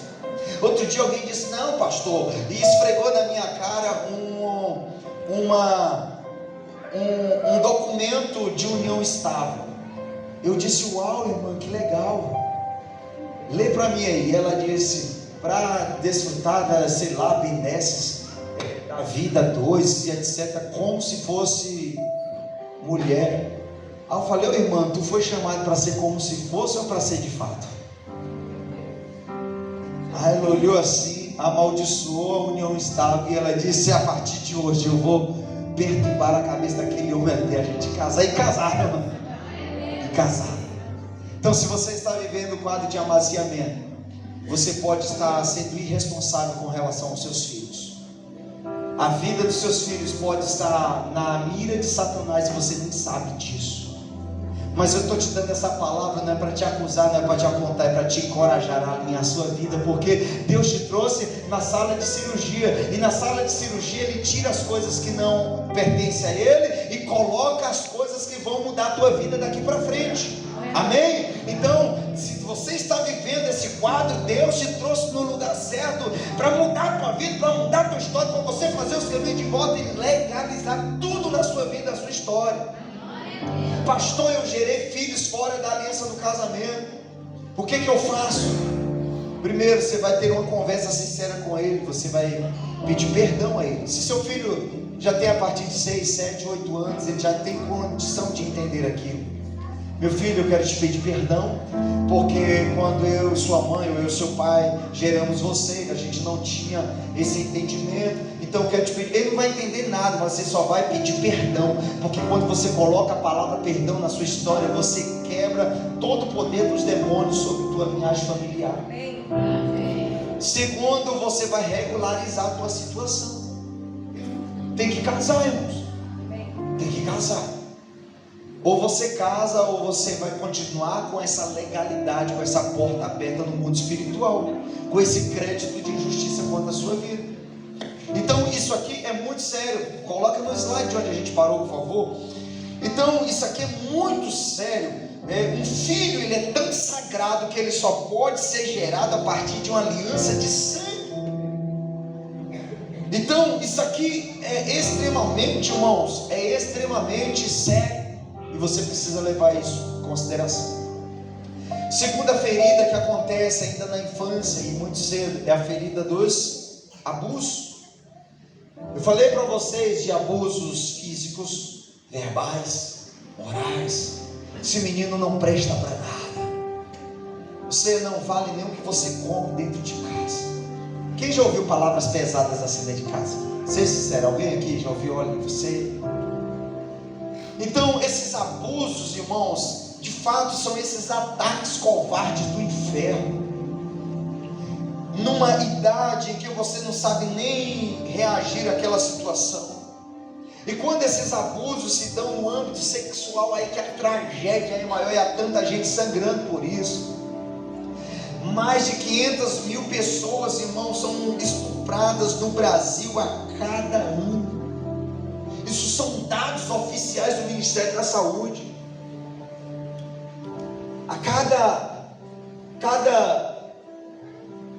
sabe, pessoa que você conhece, irmão, é impressionante como a grande parte delas já passaram por um quadro como esse. Só que a maioria delas se calaram, elas não falam, porque depois que o diabo gera o ambiente do abuso, ele gera o contexto da vergonha. E por vergonha de falar, os demônios começam a perturbar a alma daquela pessoa. Por isso que muitas pessoas que passam por abuso, elas são atacadas diretamente por demônios. Por quê? Porque demônios se alimentam do silêncio. Por isso que você tem que falar. Você precisa colocar para fora. Não tenha vergonha de falar, porque aquilo que um dia foi dor, hoje é testemunho. Eu não tenho vergonha de falar das minhas dores, porque hoje virou testemunho. Então, tem muitas pessoas que elas têm vergonha de falar até para os seus melhores amigos. Estávamos conversando recentemente com uma pessoa e a gente conversava com ela sobre isso, e eu dizia para ela: fala, abra seu coração. E a pessoa: me perdoe, mas eu não consigo. Eu, menina, fale, só abra seu coração. E a pessoa ia lá e suava, e sabe, aquele desespero. São ataques malignos para manter aquela pessoa no silêncio. E quando a pessoa fala, é impressionante como a cura chega. Então, os abusos, irmãos, são ataques covardes do inferno. E há uma estatística que mostra que geralmente todo abusado tenderá a ser um abusador também. Quando eu estava lendo esse dado, o Espírito Santo colocou no meu coração essa frase, eu coloquei no livro. O diabo transforma abusados em... A graça transforma abusados em... Libertadores. Libertadores. E aí, quando eu disse isso para essa menina, recentemente ela mandou uma mensagem dizendo: pastor, eu estou aqui muito impactada, porque eu estava na faculdade e eu estava lá conversando com uma menina, e ela cheia de crises, e eu já sabia que toda pessoa nessa situação é porque carrega ferida. Quando eu fui conversar com ela, qual foi a história dela? Eu já respondi: uma história semelhante à sua. Ela: exatamente. E porque Deus te conectou a ela? Ela respondeu: porque Deus queria que eu fosse uma fonte de cura para ela. E aí ela disse que começou a conversar com essa menina e depois orou por essa menina. Então quem estava sendo curada agora estava sendo uma fonte de cura para outras pessoas. Porque enquanto você mantém a sua dor em silêncio, o diabo te mantém no cativeiro. Quando você expõe a sua dor, primeiro Jesus te cura, depois Jesus te transforma em testemunho. Amém, irmãos? Então os abusos, eles estão aí, sabe, machucando, maltratando tanta gente. A Bíblia conta a história de Tamar, que foi um personagem bíblico, que foi abusada sexualmente pelo seu próprio irmão, e aquilo gerou tanta dor na vida de Tamar. E se você passou por um quadro como esse, a gente quer orar por você daqui a pouco. Mas não apenas os abusos, irmãos, mas há tanta gente que foram feridas pela rejeição desde muito cedo. Uma mulher outro dia chega e diz assim: pastor, se eu pudesse eu tirava eu tirava essa, e aí usou aquelas palavras que eu não quero nem pronunciar aqui. Se eu pudesse, eu tirava essa coisa de dentro de mim. Essa criança já nasce com cargas de rejeição absurda sobre os seus ombros. E a rejeição, ela abre fissuras para a entrada de demônios na vida das pessoas. Eu não sei como foi a sua infância. Talvez você foi alguém que foi ferido por essas cargas de rejeição. E o inferno trabalha pelo princípio da rejeição, porque o ser humano tem uma necessidade de ser aceito. Por isso que há tanta gente tentando ser aceito. E na verdade elas pagam o passaporte que tiver que pagar para ser aceito, porque elas têm uma ferida interior. Se o diabo trabalha pelo princípio da rejeição, o reino de Deus trabalha pelo princípio da aceitação. Se você foi alguém que foi rejeitado por sua mãe, por seu pai, eu quero dizer para você que tem um Deus aqui nesse lugar que quer te abraçar hoje de uma forma muito apertada, e nunca mais você vai sentir essa carência emocional. Talvez você ficou tentando procurar em muitas pessoas essa aceitação, mas hoje você vai se resolver diante da cruz. Hoje você vai se resolver diante do Senhor, diante do altar, porque Ele é Deus que cura os rejeitados. Por isso o salmista disse que ainda que o meu pai e minha mãe me desamparem, todavia o Senhor me recolherá. O Senhor disse através do profeta Isaías: como pode uma mãe esquecer do filho do seu ventre? Mas ainda que essa mãe viesse a esquecer dele, eu todavia não me esquecerei de ti, diz o Senhor. Você aceita em Deus? Não apenas a rejeição, irmãos. A carência é exatamente esse efeito colateral da rejeição, mas a orfandade, que tem arrebentado com a alma de tantas pessoas. Um terço da população brasileira não tem o nome do pai na certidão de nascimento. É mais de 5,5 milhões de pessoas que não teve a oportunidade de nem saber quem era o pai. E esses dados, eles são devastadores. E eu trouxe até um dado aqui da Folha de São Paulo, que diz que o Covid provocou uma pandemia oculta que ninguém estava falando, e já tinha deixado mais de 130 mil órfãos no Brasil. Foram mais de 1,1 milhão de crianças que ficaram órfãs pela Covid. E agora, como que essas crianças vão viver sem a presença do pai? E todas as vezes, quando o diabo rouba o pai, ele quer roubar o destino dessa pessoa. Irmãos, de janeiro a abril, o portal do CNN reportou que quase 57 mil recém-nascidos foram registrados sem o nome do pai. Tem alguém aqui que foi registrado sem o nome do pai? Faz assim. Tem alguém aqui? Ali? Sim? Você também? Mais alguém? Eu não estou falando de dados de marketing, eu estou falando de realidades que estão à nossa volta. E essa ausência do nome do pai não é a lacuna em um documento, é a lacuna em uma alma. Não é a ausência num pedaço de papel, é a ausência numa história. E todas as vezes quando o diabo rouba o pai de uma criança, o diabo quer roubar três coisas: primeiro, provisão; segundo, proteção; terceiro, destino. O pai é responsável por promover o filho no seu destino. Então, essa provisão, ela é roubada quando o pai vai embora, quando o pai morre. E isso gera, irmãos, dores absurdas no interior dessa criança, e que vai fazer ela patinar durante muito tempo, sem saber quem é, sem saber para onde vai. E eu perguntava a infância inteira por que o meu pai não tem nenhuma espécie de afeto, de carinho por nós. Porque o diabo estava querendo me tornar um órfão ainda muito cedo. O diabo é órfão e ele quer promover essa mesma realidade na vida de todos nós. Ele hoje é um ser perdido, sem pai, e ele quer promover essa mesma maldição na história de todos nós. Ele quer fazer de você uma pessoa perdida, sem pai e sem herança, que é o que ele é hoje. Então a maldição que Lúcifer vive, ele quer fazer você viver. Por isso ele gera tanta orfandade na nossa geração. E como essa orfandade machuca, sequestra, e há tanta gente sangrando por ela. Eu não vou ter tempo de trabalhar com vocês das características de uma pessoa ferida pela orfandade. Se você tiver a oportunidade de ler o livro, leia essas páginas, elas vão te ajudar, porque talvez você vai se encontrar naquelas páginas.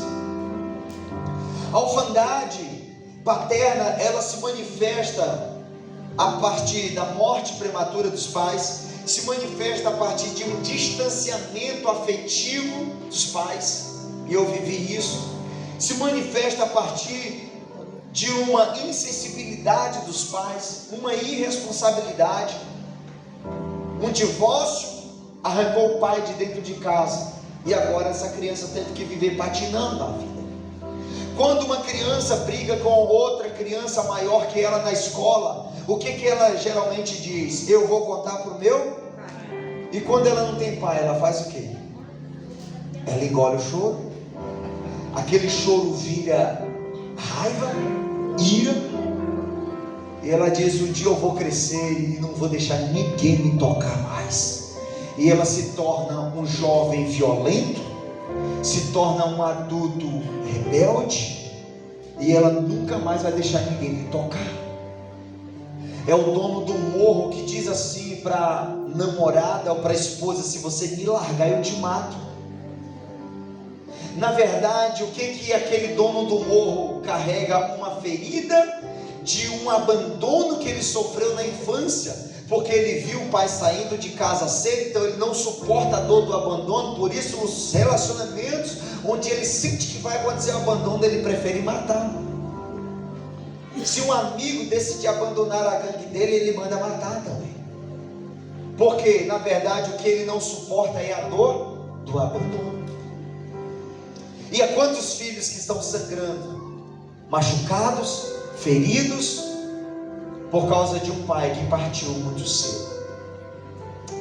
E nós vamos gastar esse tempo orando por algumas pessoas aqui que já começaram a se encontrar nesse contexto de rejeição, abuso, família fragmentada, traumas desde muito cedo, que se encontrou na história de Mefibosete, na história de José, de Jefté, ou na história de um órfão como eu.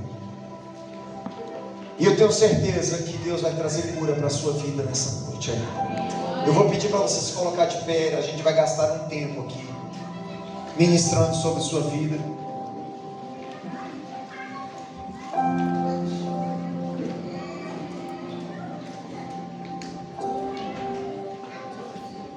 Talvez você está nesse lugar, mas você está carregando uma dor que você não tem coragem de falar para ninguém. Mas essa noite você vai colocar a vergonha de lado, você vai colocar essa dor aos pés da cruz. Eu queria que você fechasse seus olhos nesse momento. A gente vai gastar tempo orando por você.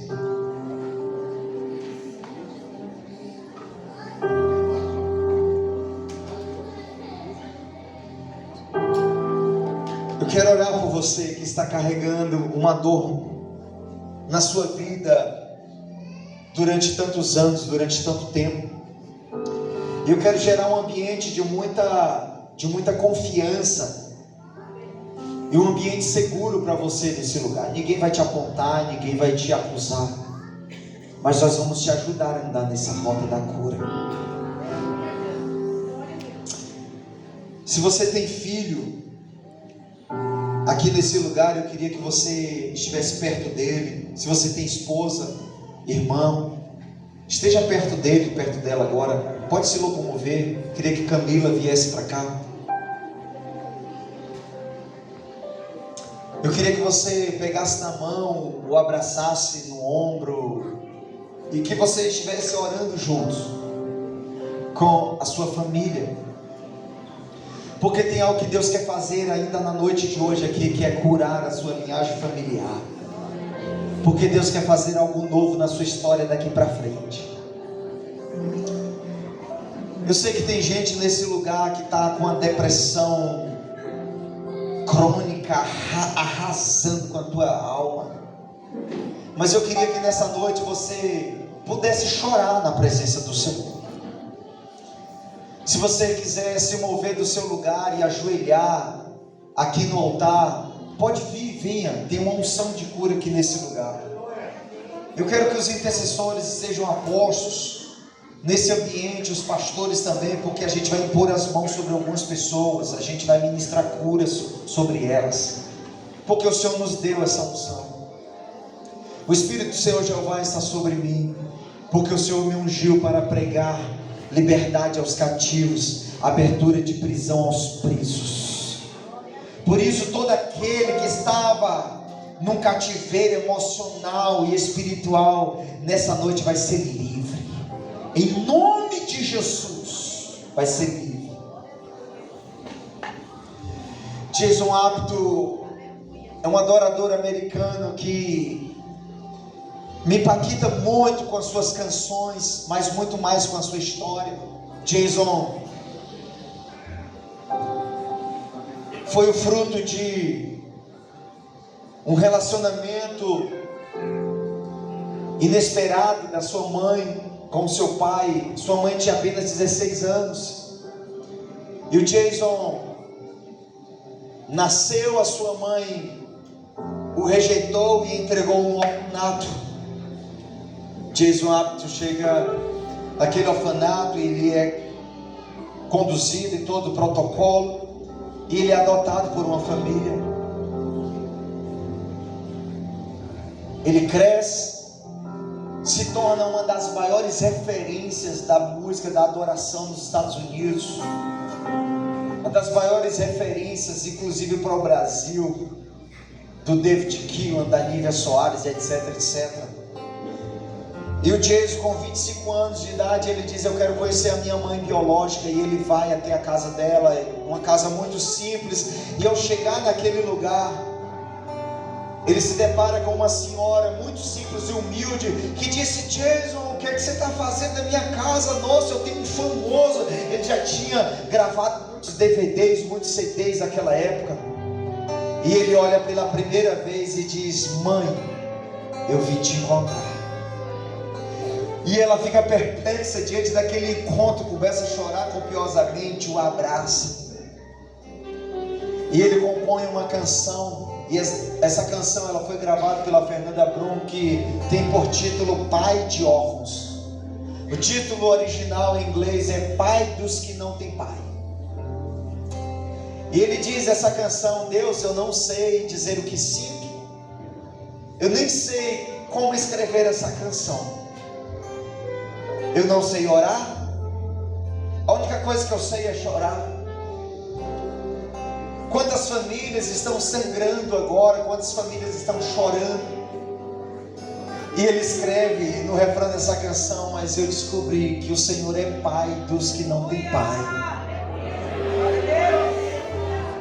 Tu és pai de órfão. Tu és pai de órfão. E aquilo que era dor no Jason se tornou em remédio para curar uma geração inteira. O que eu quero dizer para você é que aquilo que um dia foi dor na sua história, Deus quer usar para curar outras histórias. Eu estava aplicando essa conferência numa cidade, e enquanto a gente estava ali, eu tive uma visão que saía do altar um rio, como um rio muito muito forte de vinho, e esse rio saía do altar, e por onde ele passava, ele curava, ele transformava as histórias, ele mudava a vida das pessoas. E eu olhei para aquele rio, e o Senhor falava no meu coração: olha para trás.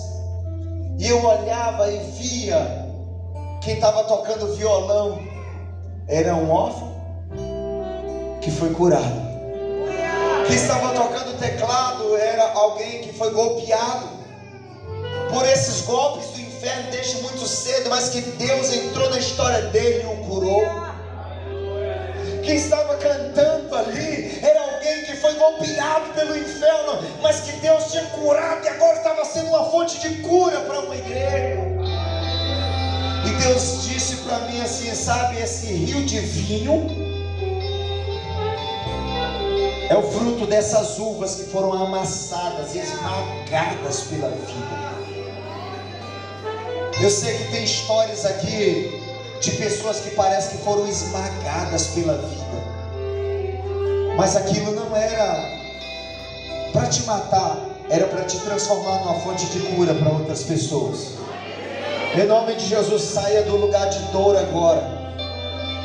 Em nome de Jesus, saia do lugar de ferida agora. Eu queria que você orasse por você mesmo. Eu queria que você dissesse: Deus me cura, Deus me transforma, Deus me perdoa. Por tanto tempo que eu vivi nessa dor, por tantas coisas erradas que eu fiz, por tantas feridas que eu causei, porque eu era ferindo pessoas, mas Deus me transforma numa fonte de cura hoje. Meu Deus, me cura, para que eu seja um instrumento de cura por onde eu passar a partir de hoje.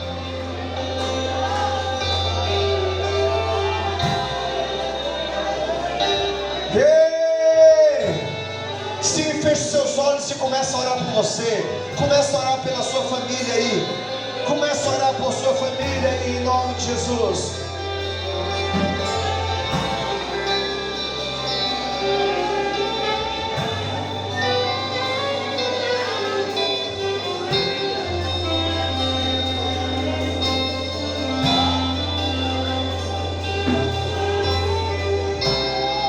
Sim, Espírito Santo, vai curando.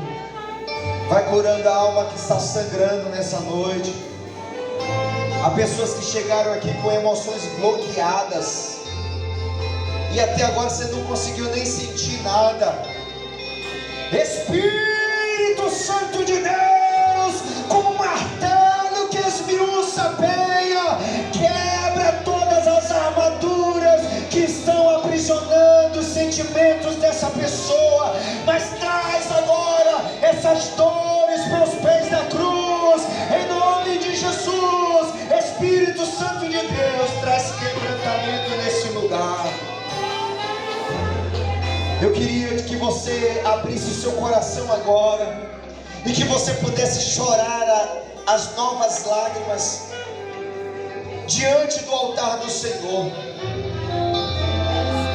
Eu queria que você fizesse, não como José naquele primeiro momento que chorou escondido, com vergonha, mas eu queria que você fizesse como José, quando abraçou Benjamim, chorar tão alto que todo o Egito escutou. Ali estava o choro da cura de José. Não tenha vergonha de chorar, não tenha vergonha de colocar suas emoções diante do Senhor nesse lugar. Abre o meu coração. Sim, sim. Para me curar, para me ensinar o caminho que devo seguir. Podes me usar, Senhor, como tu me queres.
Aqui tem vinho e pão, tem um lugar pra mim. A tua mesa cura, a tua mesa cura. Aqui tem vinho e pão, tem um lugar pra mim. A tua mesa cura, a tua mesa cura. Aqui tem vinho e pão, tem um lugar pra mim. A tua mesa cura, a tua mesa. Deixa o Espírito Santo te curar, deixa ele colocar a mão onde tinha vergonha, deixa ele tocar onde você tinha medo, onde você não contava pra ninguém. Você tem esse tempo agora para colocar as suas dores diante do altar. Eu passei a vida perguntando por que meu pai não me ama. Eu passei um tempo morando fora com minha irmã depois de alguns anos. Com 13 anos eu voltei para casa. Rasga coração convite. E naquele momento, escute. Naquele momento eu disse, eu vou realizar o meu grande sonho de infância. Qual que era o meu grande sonho naquele momento? Era receber um abraço do meu pai.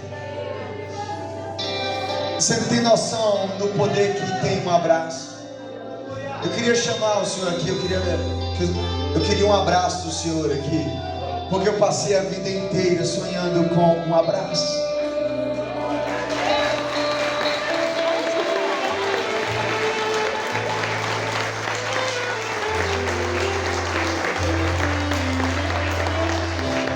Chama pra perto. Você não tem noção do que um abraço é capaz de causar na vida de alguém. Seu nome é como? Genilson? Denilson. E eu perguntava, Denilson, por que meu pai não abraça? E a resposta que eu tinha é porque ele não me ama. E quando eu voltei, eu disse, agora ele vai me dar esse abraço, até porque eu morei tantos anos fora. Quando eu cheguei de casa com a mochila nas costas, 3 anos de idade, cheio de espinhas no rosto e feridas no coração, encontrei ele na varanda e eu disse, benção meu pai, estendi as mãos e ele de cabeça estava, baixo estava e ele permaneceu. Eu fui abaixando a mão e as feridas foram aumentando. Eu disse, ele não tem coragem de olhar para um filho que está voltando a morar em casa, porque ele não tem nenhum tipo de amor. Eu disse, a partir de hoje ele morre para mim também. E isso é muito perigoso, porque quando a gente se torna indiferente, a gente assassina o outro dentro de nós. E aquilo me marcou, me machucou muito. E depois eu tive que, com a revelação das Escrituras, eu tive que ter essa conversa com meu pai. Eu sentei na varanda e eu comecei a falar para ele das minhas dores. E eu comecei a pedir perdão a ele. Eu disse, pai, eu te peço perdão porque eu alimentei muita raiva do Senhor. Eu te peço perdão porque eu tinha muito ódio. Eu te peço perdão porque desde muito cedo a gente não considerava o Senhor como um pai. Eu lembro que as professoras diziam, olha, escreva uma cartinha no dia dos pais para o seu pai. E a gente rasgava aqueles papéis e a gente dizia, tia, eu não tenho pai. Porque a gente era órfão de um pai vivo. E naquele momento que eu estava falando isso para ele, a primeira vez que eu vi meu pai chorar, ele começou a contar as dores, as marcas, e como ele perdeu o pai muito cedo, então ele nem sabia o que era ser pai. E naquele momento o Espírito de Deus me levou a perdoá-lo verdadeiramente no coração. E eu pude dar o primeiro abraço dele. Hoje a gente não tem reservas de abraçar um ao outro, porque o Senhor nos curou. Mas você que é pai, abraça seu filho, beija seu filho, porque se você não abraça seu filho, o traficante está doido para abraçar. Se você não beija sua filha, não abraça sua filha, um homem mau está doido para ter um encontro com ela. Em nome de Jesus, o Senhor vai restaurar corações dos pais aos filhos e dos filhos aos pais aqui nesse lugar. Porque uma profecia que diz: nos últimos dias eu converterei corações dos pais aos filhos e dos filhos aos pais, para que eu não venha e fira a terra com maldição. Malaquias capítulo 4. Naquele momento meu pai não tinha revelação, então o meu coração se converteu ao dele, e depois o dele se converteu ao meu. Então, se o seu pai te rejeitou, você não tem o direito de desonrá-lo. Em nome de Jesus, decida perdoar seu pai hoje. Eu quero dar um abraço aqui. Eu vou até pedir para o senhor continuar aqui. Eu quero dar um abraço em todas as pessoas que um dia se sentiram órfãos. Eu quero dar um abraço em você que perdeu o pai muito cedo. Vem aqui para o altar, fica aqui, ó. Você vai ficar aqui, nós vamos abraçar e vamos orar por você. Eu quero dar um abraço em você que viu seu pai saindo de casa quando você tinha 5, 4 anos, 6 anos, 7 anos, 10 anos, e nunca mais o seu relacionamento foi o mesmo. Eu quero que você fique aqui, ó. Eu quero orar por você. Você que é adolescente, que tem um pai, mas você sente esse distanciamento entre você e seu pai. Eu queria que você saísse do seu lugar. Vem aqui para frente, eu quero orar por você. Porque tem uma dor que você